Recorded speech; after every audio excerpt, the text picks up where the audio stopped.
What in the Bible study is going on, people? Welcome back to First Time Watching. Here we are again, going through the book of Genesis. We are now on episode 6, which we'll be covering chapter 16 to 18.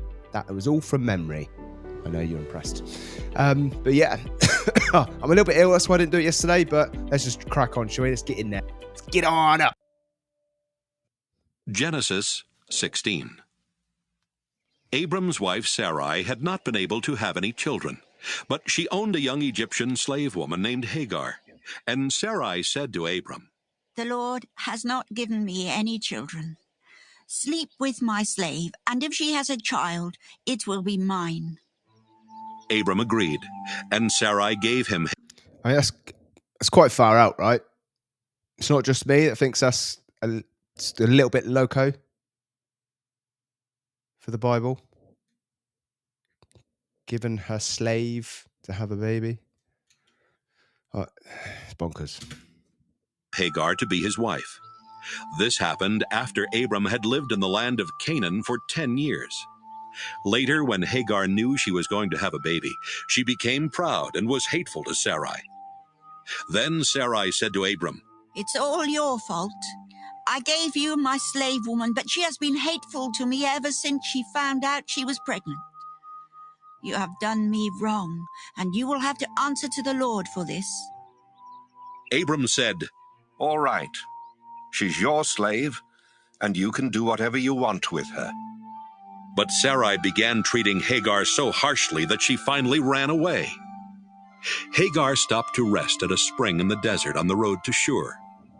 While she was there, the angel of the Lord came to her and asked, "Hagar, where have you come from, and where are you going?" She answered, "I'm running away from Sarah, my owner." The angel said, "Go back to Sarai and be her slave. I will give you a son who will be called Ishmael, because I've heard your cry for help. And later I will give you so many descendants that no one will be able to count them all. But your son will live far from his relatives.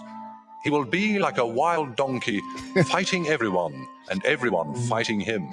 Be like a wild donkey. It's pretty cool. But yeah, this is the bit. So the Lord's angel is telling a slave to go back. Like, yeah, go back to be a slave. All right. He's saying that she's going to have lots of kids and things, but that one gets me too. A wild donkey. Shrek donkey. Hagar thought. Have I really seen God and lived to tell about it? So from then on, she called him the God who sees me.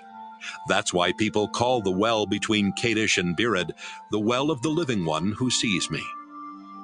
Abram was 86 years old when Hagar gave birth to their son, and he named him Ishmael. Genesis 17. Abram was 99 years old when the Lord appeared to him again and said, "I am God all-powerful. If you obey me and always do right, I will keep my solemn promise to you and give you more descendants than can be counted." Abram bowed with his face to the ground. And God said, "I promise that you will be the father of many nations. That's why I now change your name from Abram to Abraham. I will give you a lot of descendants, and in the future they will become great nations. Some of them will even be kings. I will always keep the promise I have made to you and your descendants, because I wonder why, like, God comes to people all the time back in the day, like back in the Bible, but you don't really hear of it in this day and age. Well, you do, but you don't really think of it. But back in the day, did this happen the same as what happens in today's world? But the rest of the world didn't really think anything of it other than the select few that he went to. You know what I mean? Like, yeah, it's got me thinking. am your God and their God. Oh, what? I will... What? Oh, no. I am your God and their God. Well, I will always keep my promise. I have made to you and your descendants, because I am your God and their God. All right. No conspiracy there. give you and them the land in which you are now a foreigner. I will give the whole land of Canaan to your family forever, and I will be their God. Abraham, you and all future members of your family must promise to obey me. As the sign that you are keeping this promise, you must circumcise every man and boy in your family. From now on, your family must circumcise every baby boy when he is 8 days old. So this is a Jewish thing, right? But we don't we don't have that in Christianity. So this is a Jewish book, right? Am I right or wrong? Like, this is for the Jewish people. But we seem to have it over here in the UK. This is what I can't get my head around. Like, we have it here in the UK, but for Christianity. But the Old Testament is clearly for the Jewish people in Israel, and then they go out a little bit. Like, this is the bit I'm getting. I'm very early in my days at the moment, but I just don't understand how we see that as our people, because even God himself clearly says that his nation of Israel. But I think it's the teachings of Jesus, and we've not got there yet. So that's like what I'm going through it. But I'm just giving you what my thinking as we're going through the Old Testament. But I think it does change when we get to the New Testament, as many people have told me, to then be, I don't know, global, I suppose. I don't know. You must even circumcise any man or boy you have as a slave, both those born in your homes and those you buy from foreigners. This will be a sign that my What? What was that? Buy from foreigners.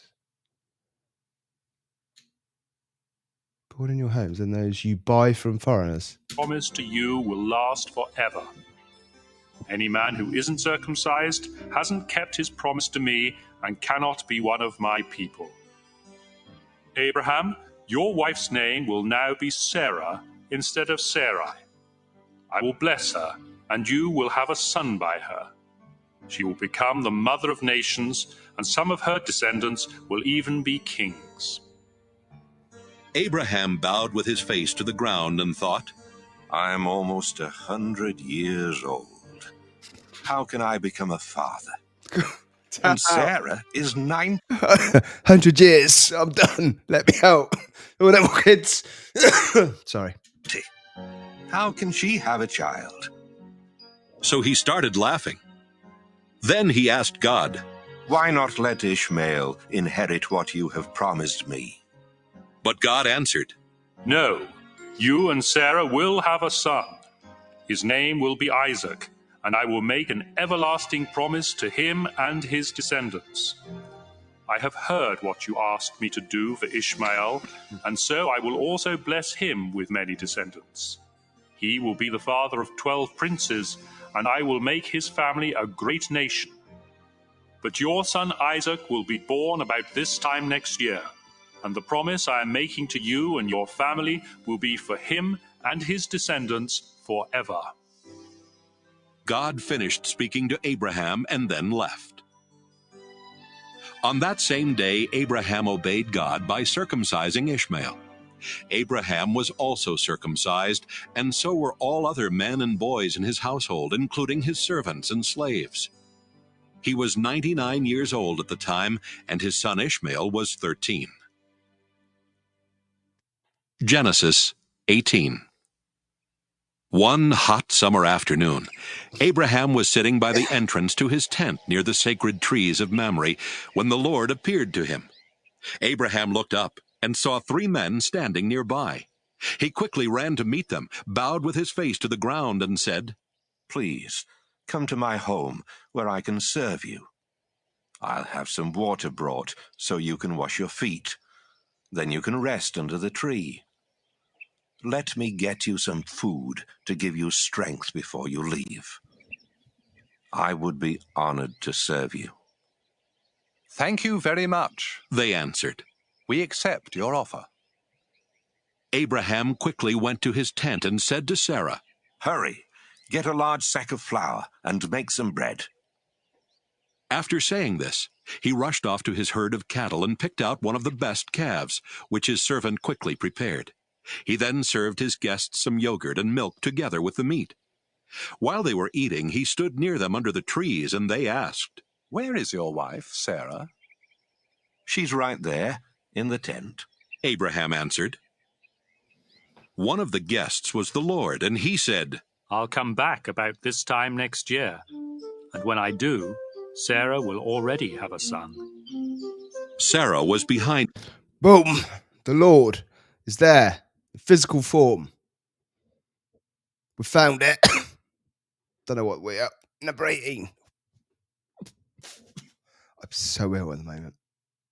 But yeah, one of the guests was the Lord. And he said, I'll come back about this time next year. And when I do, Sarah, we'll have a son. So he's there. Like, I would say in human form, right? I don't know. And Abraham listening at the entrance to the tent.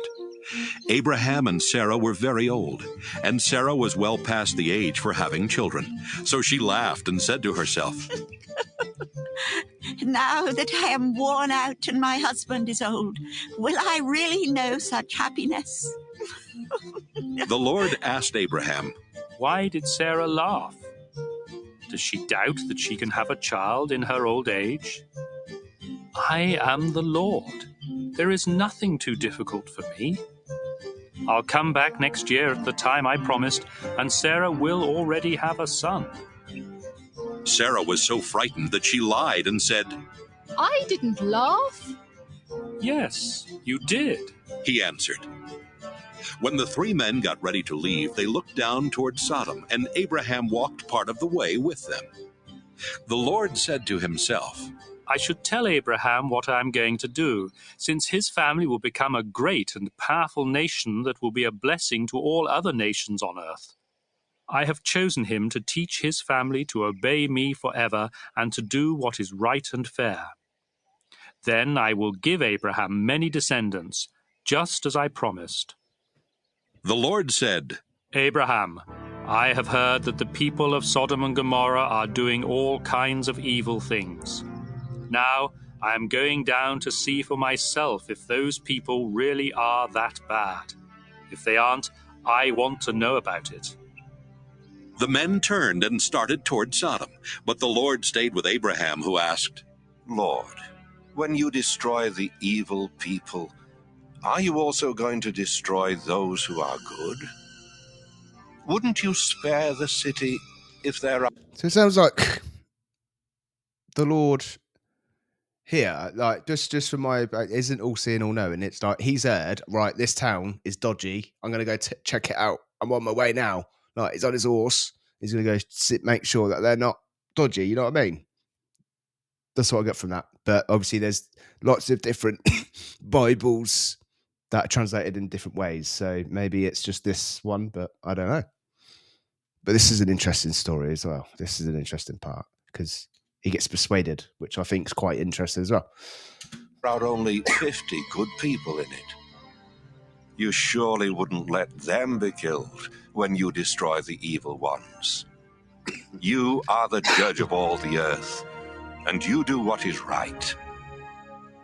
The Lord replied, If I find 50 good people in Sodom, I will save the city to keep them from being killed. Abraham answered, I am nothing more than the dust of the earth. Please forgive me, Lord, for daring to speak to you like this. But suppose there are only 45 good people in Sodom. Would you still wipe out the whole city? If I find 45 good people, the Lord replied, I won't destroy the city. Suppose there are just 40 good people. Abraham asked. Even for them, the Lord replied, I won't destroy the city. Abraham said, Please don't be angry, Lord, if I ask you what you will do if there are only 30 good people in the city. If I find 30, the Lord replied, I still won't destroy it. Then Abraham said, I don't have any right to ask you, Lord. But what would you do if you find only 20? Because of them, I won't destroy the city, was the Lord's answer. Finally, Abraham said, Please don't get angry, Lord, if I speak just once more. Suppose you find only 10 good people there. For the sake of 10 good people, the Lord told him, I still won't destroy the city. After speaking with Abraham, the Lord left, and Abraham went back home. You see what I mean? Like, it sounds to me like he is having a negotiation, you know? Like, for me, when I think of the creator of the world, wouldn't be on that level. But I don't know. I find it interesting. That is why when I started reading this Bible, it got me hooked, because I do find it interesting. All right, level one down, people. Thank you for watching and staying with me, and all the comments and all the likes and everything on this channel and on the Red or Blue Pill channel. Appreciate all the support. I'll be back again hopefully tomorrow. I'll do another 3 chapters, and yeah, at some point I will look to do like a live stream or do something to have where we can all chat about it, come together, because obviously everyone's got lots of opinions and a lot more knowledge than what I have, so that will be good at some point. But yeah, cool. Have a good evening, morning, afternoon, wherever you are in the world. I'll see you tomorrow.